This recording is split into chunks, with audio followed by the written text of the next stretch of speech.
Hi guys, so today I want to share another story with you. Today I want to talk about the real reason 90 Day Fiance, Laura and Aladin Jallali's relationship works, plus a quick review recap of last night's episode. So if you guys watch my videos, you'll know that a couple weeks ago I made a video about Laura being bashed by the public. A lot of people were saying, ew, this relationship is gross.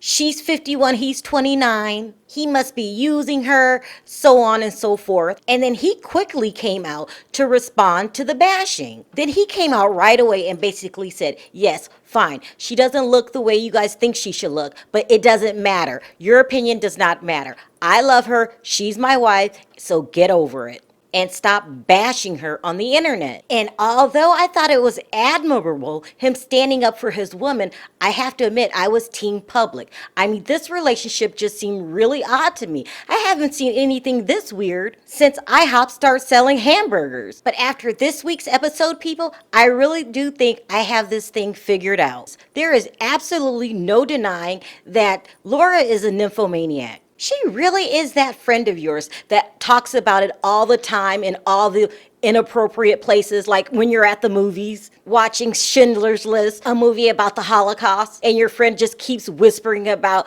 what a good time she had last night. This is Laura, people. This is Laura. And I'm sure the first time she met Aladin, she thought, boy, the things I'm going to do to him when I get him alone. And Aladin was probably like, wait, I'm Muslim. I have to be married first. So that's why they married only after 9 days. And after they finally did the jiggy jiggy and it wasn't the way she thought it was going to be, she just thought, okay, no big deal, I'll teach him. I mean, Laura really does remind me of Angela Dean. Remember the way she sopped up poor little Michael like he was gravy on her biscuit? Only I'm thinking, people, Laura might be worse than Angela because she really hasn't had a rational thought since we first seen her on the screen. Like this episode when she decides to pull out this huge, big purple dildo that looked like it was designed to pleasure elephants and put any sane human in the hospital for at least 3 days. She didn't think not for 1 minute that this would offend Aladin. And when I talk about offending Aladin, I'm only talking about offending his pride, because I'm quite positive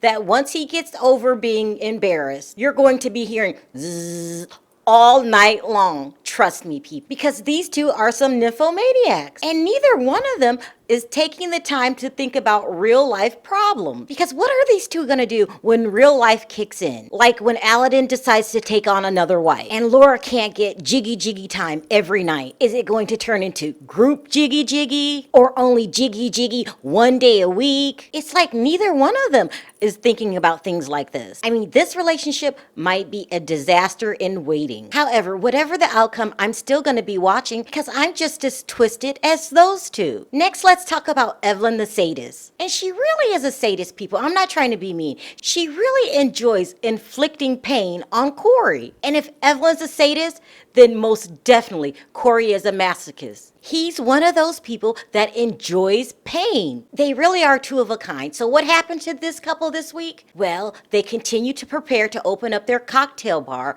in which Corey had to spend more money that he didn't have, and Evelyn tried to teach Corey how to be more responsible by essentially making him do all the work. But hey, if it works for these two, then it works for them. I mean, better Corey than me. Then there was Karini and Paul the Loon. And this week, these two finally made it to Karini's family house, which is in the middle of the Amazon. And Paul really struggled this week. And he really struggled with hiding the fact from her family that he was a crackpot. I mean, his weirdness just kept seeping out every time he turned around. And even with the language barrier, Paul knew that they weren't too fond of him. So that's when he decided to let them know that he could not get Brazilian residency because he was labeled a terrorist. And I thought it was good that he told them the truth. I mean, they already think he's a weirdo. I mean, it couldn't get any worse than it is.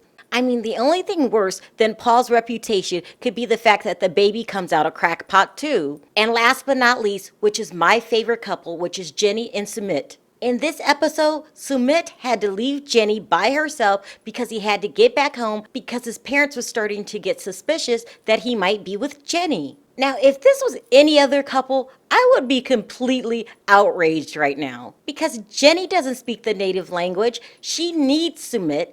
just to get by. But if you guys remember what I said last week, like this is no joke. You have to listen to your parents.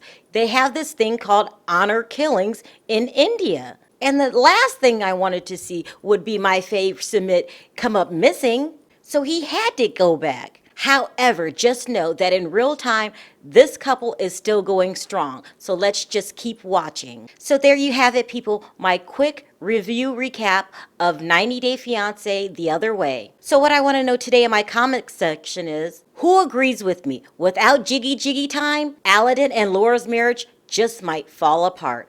Also, don't forget to hit that subscribe button and that notification button for more stories like these. Until next time, talk to you then. Bye.